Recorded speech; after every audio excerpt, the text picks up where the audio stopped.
اللہ اللہ اللہ اللہ۔ فصل فی اتخاذ السترۃ ودفع المارین بین یدی المصلی، ای ھذا فصل فی اتخاذ السترہ، یہ فصل سترہ بنانے گاڑنے کے بیان میں ہے۔ ودفع المار بین یدی المصلی، اور نمازی کے سامنے سے گزرنے والے کو دفع کرنے کے لیے، دفع کرنے اور ہٹانے کے سلسلے میں ہے۔ یعنی اس فصل میں یہ مسائل بیان کیے جائیں گے کہ جب انسان میدان میں نماز پڑھ رہا ہو اور اسے یہ گمان ہو کہ گزرنے والے لوگ میرے سامنے سے گزریں گے، تو اس کے لیے مستحب یہ ہے کہ اپنے سامنے ستھرا گاڑ لے، اپنے سامنے ستھرا گاڑ لے۔ پہلے ایک مسئلہ یہ سمجھ لیں، جب انسان میدان میں ایسی جگہ نماز پڑھ رہا ہو جہاں اسے گمان ہے کہ لوگ میرے سامنے سے گزریں گے، تو اس کے لیے مستحب یہ ہے کہ ستھرا گاڑے، مستحب یہ ہے کہ ستھرا گاڑے۔ اب انسان میدان میں نماز پڑھ رہا ہے تو کتنی دور تک گزرنا اس کے سامنے سے گزرنا کہلائے گا؟ جبکہ میدان میں نماز پڑھ رہا ہے تو کتنی دور تک گزرنا اس کے سامنے سے گزرنا کہلائے گا؟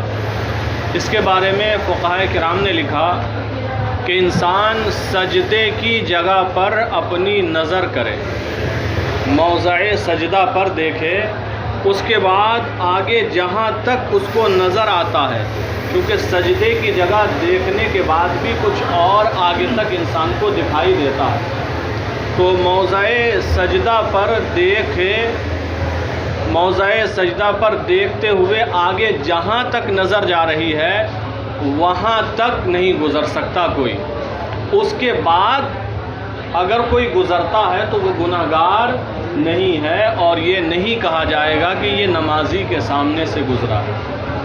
مان لیجئے کوئی 10-20 میٹر کے پار سے گزر جائے، تو اگر موضع سجدہ پہ نگاہ ہو تو 20 میٹر کے پار سے گزرنے والا انسان نظر نہیں آئے گا، نمازی کو پتہ بھی نہیں چلے گا۔ تو کہاں تک گزرنا منع ہے؟ سجدے کی جگہ پر جب نگاہ کی جائے اس کے بعد جہاں تک نظر آ رہا ہو وہاں تک اس کے اندر کے ایریے میں، علاقے میں ہو کر گزرنا منع ہے، اور گزرنے والا گناہگار ہے۔ چنانچہ حدیث پاک میں ہے، حضور صلی اللہ تعالی علیہ وسلم نے فرمایا کہ نمازی کے آگے سے گزرنے والا اگر یہ جان لے کہ اس میں کتنا بڑا گناہ ہے تو 40 تک کو وہ 40 تک کھڑے رہنے کو گزرنے پر ترجیح دے۔ راوی فرماتے ہیں یہ مجھے نہیں یاد کہ 40 دن کہا یا 40 مہینے کہا یا 40 سال کہا، اور ایک دوسری روایت کے اندر 40 سال کا ذکر ہے، اور ایک اور روایت کے اندر 100 سال کا ذکر ہے، کہ انسان اگر یہ جان لے کہ نمازی کے آگے سے گزرنا کتنا بڑا گناہ ہے تو 100 سال کھڑے رہنے کو انسان گزرنے پر ترجیح دے گا، یعنی 100 سال تو کھڑا رہے گا لیکن نمازی کے آگے سے نہیں گزرے گا۔ بہرحال کئی حدیثیں ہیں جن سے یہ ثابت ہوتا ہے کہ نمازی کے آگے سے گزرنا بہت بڑا گناہ ہے، نمازی کے آگے سے گزرنا بہت بڑا گناہ ہے، اس سے بچنا چاہیے۔ لیکن نمازی کو بھی حکم دیا گیا کہ اگر میدان میں نماز پڑھ رہا ہے جہاں پر اس کا گمان یہ ہے کہ لوگ یہاں سے ہو کر گزریں گے، تو اس کے لیے مستحب یہ ہے کہ وہ ستھرا گاڑ لے، تاکہ ستھرے کے پیچھے سے جب گزریں گے تو وہ گناہگار نہیں ہوں گے اور یہ بھی ڈسٹرب نہیں ہوں گے۔ فصل فیما یوجب فصل فی اتخاذ السترہ، یہ فصل ہے سترا گاڑنے سترا بنانے کے بیان میں، ودفع المار، مرہ یمرو سے مار اس میں فاعل ہے گزرنے والا، ودفع المار بین یدی المصلی اور نمازی کے آگے سے گزرنے والے کو دفع کرنے کے بیان میں، نمازی کے آگے سے گزرنے والے کو دفع کرنے کے بیان میں فرمایا۔ مسئلہ شروع۔ اذا ظن مرورہ، اذا ظن فاعل کون ہوگا؟ وہی مصلی۔ جب نمازی کو گمان ہو مرورہ اس کے گزرنے کا، ضمیر لوٹے گی مار کی طرف، گزرنے والے کا۔ جب نمازی کو گزرنے والے کا گمان ہو کہ کوئی میرے آگے سے گزرے گا، یستحب لہو تو مصلی کے لیے مستحب ہے ان یغرز سترۃ، ایک سترہ گاڑ لے۔ مصلی کے لیے مستحب یہ ہے کہ اپنے آگے ایک سترہ گاڑ لے۔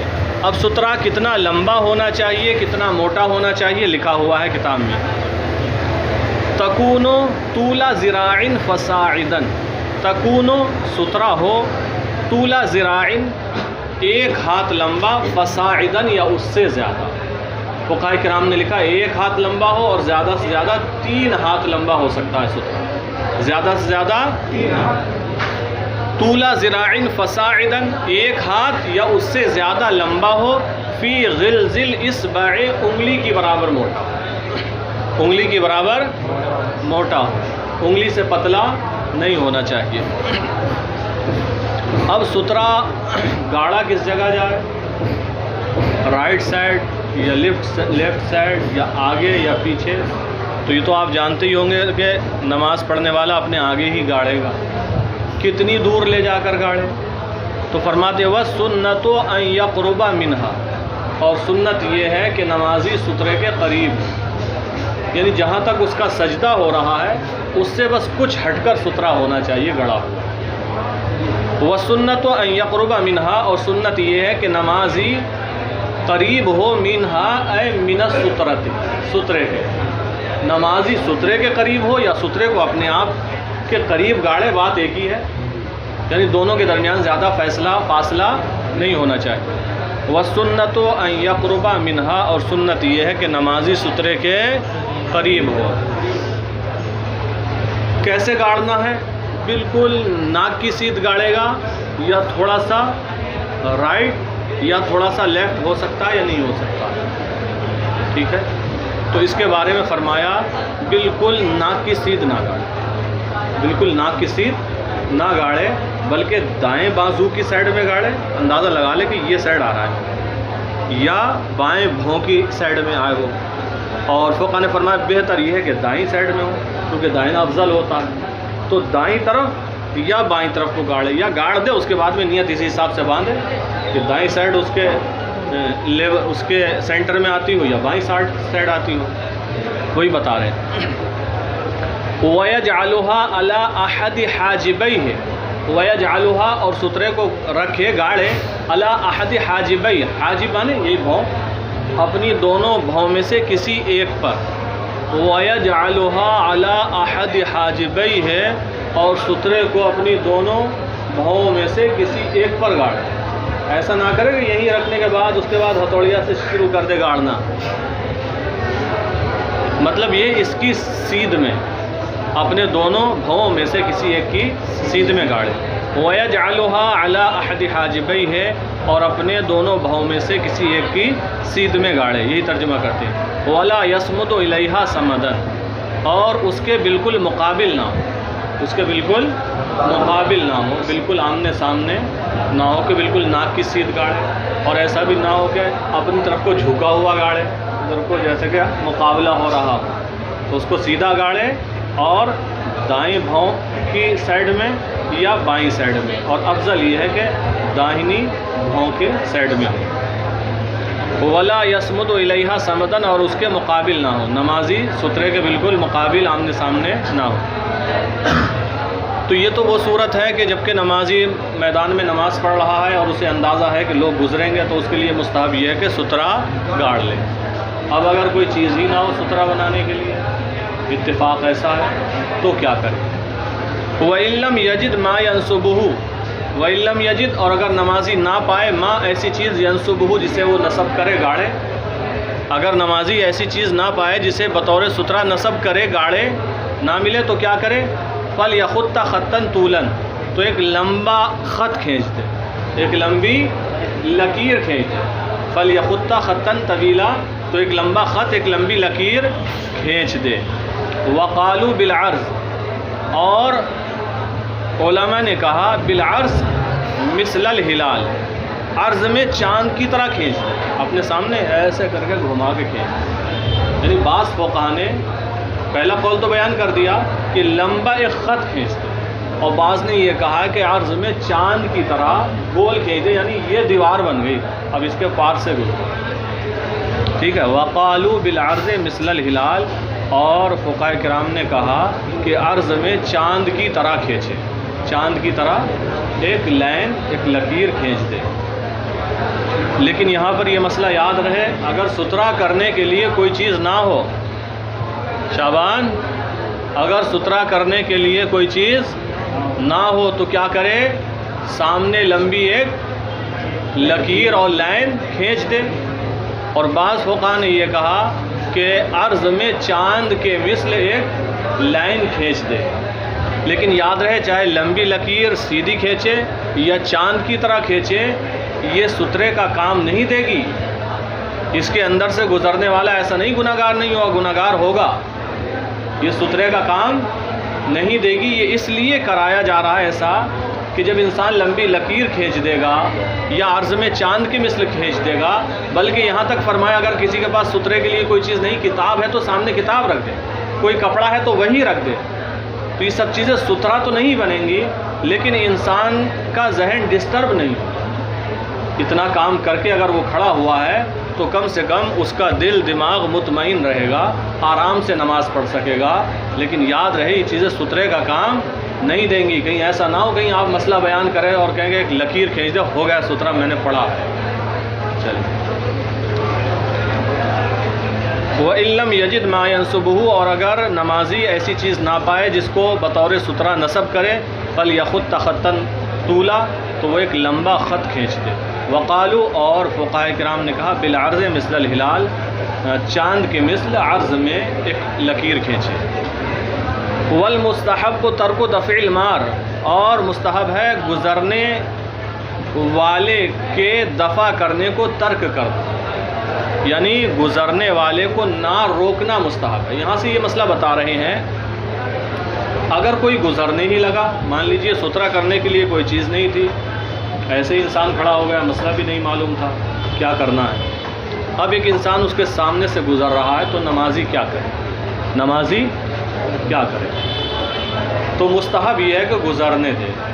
مستحب یہ ہے کہ ہاں اگر وہ اشارے سے روک سکتا ہے، سر کے آنکھوں کے اشارے سے ایسے کہتے ہیں، یا سر کے اشارے سے یا ہاتھ کے اشارے سے روک سکتا ہے. دیکھ رہے ہیں، اشارہ کر دے، ہاتھ کے اشارے سے روک سکتا ہے تو روک دے. یا سامنے والوں کو قرات کے ذریعے روک سکتا ہے، جیسے قرات کر رہا ہے تو ذرا بلند آواز سے کرنے لگا تاکہ پتہ لگ جائے کہ نماز پڑھ رہا ہے. یا سر قرات ہے، کسی ایسے رکن میں ہے وہ تو سبحان اللہ کہہ سکتا ہے یا الحمدللہ کہہ سکتا ہے. شریعت نے ان چیزوں کی اجازت دی ہے. تو یہ طریقے ہیں گزرنے والے کو گزرنے سے روکنے کے لیے استعمال کر سکتا ہے، لیکن اس سے زیادہ کی اجازت نہیں ہے. اگر اس کو پکڑ کے اور دھکا دینے لگے، ادھر لے جا کے پھینکے، تو پھر یہ عمل کثیر ہو جائے گا اور نماز فاسد ہو جائے گی. تو اگر کوئی گزر ہی رہا ہے تو روکنے کی کیا صورتیں ہیں نیچے آ رہی ہیں، ان کا بیان ہے. لیکن مستحب یہ ہے کہ اس کو پھر جانے دے، اس سے جھگڑا نہ کرے. دیکھیں، والمستحب اور مستحب یہ ہے ترک دفع المار کہ گزرنے والے کو چھوڑ دے. ترک دفع المار گزرنے والے کے دفع کرنے کو ترک کر دے، گزرنے والے کے روکنے کو ترک کر دے، یعنی گزرنے والے کو گزرنے دے، یہ مستحب ہے. ورخص دفعہ بالاشارہ، ورخص اور رخصت دی گئی ہے، اجازت دی گئی ہے، دفعہ اس کو دفع کرنے کی، بالاشارہ اشارے کے ذریعے. اشارہ ہاتھ سے کر سکتا ہے، ادھر ہو جائے ادھر ہو جائے نماز میں، اور سر سے اشارہ کر سکتا ہے، آنکھوں سے اشارہ کر سکتا ہے، ہاتھ سے اشارہ کر سکتا ہے. ورخص دفعہ بالاشارہ اور اشارے کے ذریعے اس کو دفع کرنے کی رخصت دی گئی ہے. اور بالتسبیح یا تسبیح کے ذریعے، سبحان اللہ کہہ دے وہاں پر یا الحمدللہ کہہ دے. تو اس طریقے سے بھی روک سکتا ہے، اجازت دی گئی، نماز نہیں ٹوٹے گی۔ وَكُرِهَ الْجَمْعُ بَيْنَهُمَا، اور دونوں کو جمع کرنا مکروہ ہے کہ ہاتھ سے بھی اشارہ کر رہا ہے اور تسبیح بھی پڑھ رہا ہے۔ بھئی روکنا ہے تو یہ کام ایک کے ذریعے ہو سکتا ہے، تو پھر دونوں کو جمع کیوں کر رہا ہے؟ اگر دونوں جمع کرتا ہے تو یہ مکروہ ہے۔ وَكُرِهَ الْجَمْعُ بَيْنَهُمَا، اور ان دونوں کو جمع کرنا مکروہ ہے۔ اور کیسے روکے گا بتایا، وَيَدْفَعُهُ بِرَفْعِ الصَّوْتِ بِالْقِرَاءَةِ، اور نمازی گزرنے والے کو دفع کرے، روکے، برفع الصوت، اپنی آواز بلند کر کے، بالقراءۃ، قراءت میں، قراءت میں آواز بلند کر کے، دھیرے پڑھ رہا تھا، ذرا آواز بلند کر دے تاکہ اسے پتہ لگ جائے کہ یہ نماز پڑھ رہا ہے۔ تو نمازی گزرنے والے کو قراءت میں اپنی آواز بلند کر کے روکے، وَيَدْفَعُهُ بِالْإِشَارَةِ، اور اس کو اشارے سے روکے، چاہے ہاتھ کا اشارہ ہو یا سر کا اشارہ ہو یا آنکھوں کا اشارہ ہو۔ ابھی تصفیق بظہر اصابع الیمنی علی صفحۃ کف الیسری، یہ تصفیق جو ہے عورتوں کے لیے، تصفیق جو ہے عورتوں کے لیے ہے۔ عورتیں تسبیح پڑھ کے یا بلند آواز سے قرات کر کے نہیں روکیں گے۔ عورتیں تسبیح پڑھ کے، گزرنے والا آدمی گزر رہا ہے سامنے سے تو عورت بلند آواز سے قرات کر کے نہ روکے، یا سبحان اللہ بلند آواز سے کہہ کر نہ روکے، بلکہ کیسے روکے گی؟ تصفیق کے ذریعے۔ تصفیق کیا ہے لکھا ہوا ہے دیکھیں، ابھی تصفیق یا مار کر، کیسے؟ بظہر اصابع الیمنی، یمنا داہنا ہاتھ، داہنے ہاتھ کی، دیکھیں داہنے ہاتھ کی انگلیوں کی پیٹھ، یہ ظاہر ہے، یہ بتائیں، داہنے ہاتھ کی انگلیوں کی پیٹھ مارے، کہاں؟ علی صفحۃ کف الیسری، بائیں ہاتھ کی ہتھیلی کی پشت پر۔ عورتیں ایسے نیت باندھتی ہیں تو وہ اس طرح، ٹھیک ہے، بائیں ہاتھ کی ہتھیلی کی پشت پر مارے، اس طرح آواز ہوگی تو دیکھے گا یہ کیا ہے، تو وہ سمجھ جائے گا نماز پڑھ رہی ہیں اور رک جائے گا۔ دیکھو کتاب میں یہی لکھا ہے، پہلے ملاؤ، ابھی تصفیق بظاہر اصابع الیمنی، یا داہنے ہاتھ کی انگلیوں کی پشت، ظاہر مانے پشت، داہنے ہاتھ کی انگلیوں کی پشت سے یا پشت کو، علی صفحۃ کف الیسری، بائیں ہاتھ کی ہتھیلی کی پشت پر مار کر، بائیں ہاتھ کی ہتھیلی کی پشت پر مار کر، یہ تصفیق بیان کی ہے آپ کی کتاب میں، لیکن سیدی سرکار اعلی حضرت رضی اللہ تعالی عنہ نے تصفیق بیان فرماتے ہیں، داہنے ہاتھ کی انگلیوں کا باطنی حصہ بائیں ہاتھ کی پشت پر ایسے مارنا۔ یہ کیوں ایسے گھمانا ہے؟ محنت گھمانا نہیں پڑے گا ہاتھ کو پورا، یہی آسان ہے، ٹھیک ہے۔ تو اعلی حضرت رضی اللہ تعالی عنہ نے تصویر کیا بیان فرمائی، اور بھی فقہاء نے لکھا کہ داہنے ہاتھ کی انگلیوں کو باطنی حصہ، اندر کا حصہ بائیں ہاتھ کی پشت پر مارے، یہ تصویر ہے، ٹھیک ہے، لیکن کتاب میں ایسا لکھا ہے۔ چلیے، اور فرمایا لہو کے طور پر ایسے نہ کریں عورتیں، دونوں ہاتھ، پھر یہ تالیاں بجانا ہو جائے گا اور پھر نماز فاسد ہو جائے گی اگر عمل کثیر ہو گیا۔ وہی لکھا ہے کہ بطور لہو دونوں ہاتھوں کا باطنی حصہ نہ مارے، ورنہ پھر یہ تالیاں بجے گی۔ تو عورت کیسے روکے گی؟ ابھی تصفیق بظاہر اصابع الیمنی علی صفحۃ کف الیسری، داہنے ہاتھ کی انگلیوں کی پشت بائیں ہاتھ کی ہتھیلی کی پشت پر مارے، اور صحیح ہے دائنے ہاتھ کی انگلیوں کا پیٹ بائیں ہاتھ کی ہتھیلی کی پشت پر مارے۔ ولا ترفع صوتها، اور عورت اپنی آواز بلند نہ کرے، کیوں؟ لأنہ فتنۃ، کیونکہ وہ فتنہ ہے، آزمائش ہے، عورت کی آواز بھی فتنہ ہے، اس لیے آواز بلند نہ کرے۔ ہاں اگر گھر میں نماز پڑھتی ہو، گزرنے والی بھی عورتیں ہی ہوں، مرد وہاں کوئی بھی نہ ہو، تب آواز سے بھی روک سکتی ہے۔ لأنہ فتنۃ، اس لیے کہ یہ فتنہ ہے۔ ولا یقاتل المارہ،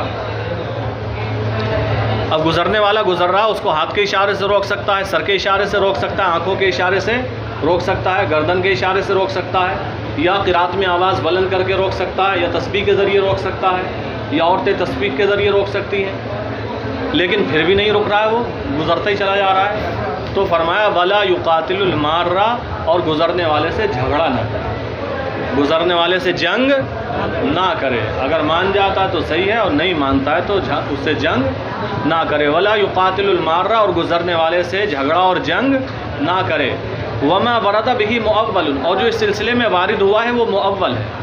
اصل میں ایک حدیث پاک ہے، رسول اللہ صلی اللہ علیہ وسلم نے ارشاد فرمایا کہ جب تم میں سے کوئی شخص نماز پڑھے تو اپنے سامنے سے کسی کو نہ گزرنے دے، اپنے سامنے سے کسی کو جہاں تک ہو سکے روکے، جہاں تک ہو سکے روکے، اگر پھر بھی گزرنے والا نہ مانے تو فرمایا قتل کر دے اسے، کیونکہ وہ شیطان ہے، نمازی کے آگے سے گزر رہا ہے، قتل کر دے، وہ شیطان ہے۔ تو اسی کے بارے میں بتا رہے ہیں کہ گزرنے والے سے جھگڑا اور جنگ نہ کرے، وما ورد بھی، اور اس سلسلے میں جو حدیث پاک وارد ہوئی ہے مؤول، اس کی تعویل کی گئی بِأَنَّهُ کان، کہ پہلے یہ حکم تھا، پہلے یہ حکم تھا، والعمل مباح، اور عمل یہ مباح تھا پہلے، وقد نسخ، بعد میں یہ منسوخ ہو گیا، اب جھگڑا کرنے کی اجازت نہیں ہے، جھگڑا کرنے کی اجازت نہیں ہے۔ جو روکنے کے طریقے بیان کیے گئے ہیں ان طریقوں پر اگر رک جاتا ہے تو ٹھیک ہے، تو نمازی کے آگے سے نہیں گزرنا چاہیے، سترا کر کے ہی گزرنا چاہیے۔ اب اگر کوئی گزرنا چاہتا ہے تو کیسے گزرے، سترا بھی نہیں ہے، تو فقہاء کرام نے فرمایا اگر اس کے پاس کوئی لاٹھی ہے تو بطور سترا کھڑا کر دے اور گزر جائے، اور اگر کھڑا نہیں کر سکتا مسجد میں کہاں گاڑے گا اس کو، تو اس کو یوں کھڑا کرے اور اتنی تیزی سے گزر جائے کہ لاٹھی کے گرنے سے پہلے پہلے گزر جانا چاہیے، گرتے گرتے پکڑ لے پار جا کے پھر لے سکتا ہے، یہ طریقہ ہی بیان فرمایا۔ اور باقی یہ ہے کہ اگر دو لوگ ہیں تو ان میں سے ایک شخص نمازی کے آگے کھڑا ہو جائے پیٹ کر کے نمازی کی طرف، جانتے ہوں گے یہ مسئلہ، دوسرا اس کے آگے سے گزر جائے چونکہ یہ کھڑا ہے اس کے پیچھے نمازی ہے، اب یہ شخص جو ادھر گزر گیا اس طرف سے آ کے اس کے پیچھے سے یہ یہاں کھڑا ہے، مثال کے طور پر نماز پڑھ رہا ہے، عنبر پڑھ رہا ہے، اب دو لوگوں کو گزر کر اس طرف جانا ہے مزار شریف کی طرف، تو دو لوگوں میں صاحب عالم اور رضاؤل ہیں، تو کیسے گزریں گے کہ رضاؤل عنبر کے سامنے کھڑا ہو گیا جیسے ادھر ہی منہ کر کے، ٹھیک ہے، اب صاحب عالم رضاؤل کے آگے سے گزر گیا، گزرنے کے بعد اب صاحب عالم رضاؤل کے بھی پیچھے جا کر نمازی کی طرف عنبر کی طرف پشت کر کے کھڑا ہو گیا قبلے کی طرف منہ کر کے، اب رضاؤل جدھر سے آیا تھا رضاؤل اب وہ کھڑا ہو گیا، اب رضاؤل ہٹ جائے نکل جائے گا، رضاؤل نکل جائے گا چونکہ اب سترا یہ ہو گیا، پھر بعد میں یہ جدھر سے آیا تھا ادھر ہی چلا جائے، یہ جدھر سے آیا تھا ادھر ہی چلا جائے، اس طریقے سے گزرنے کی اجازت ہے۔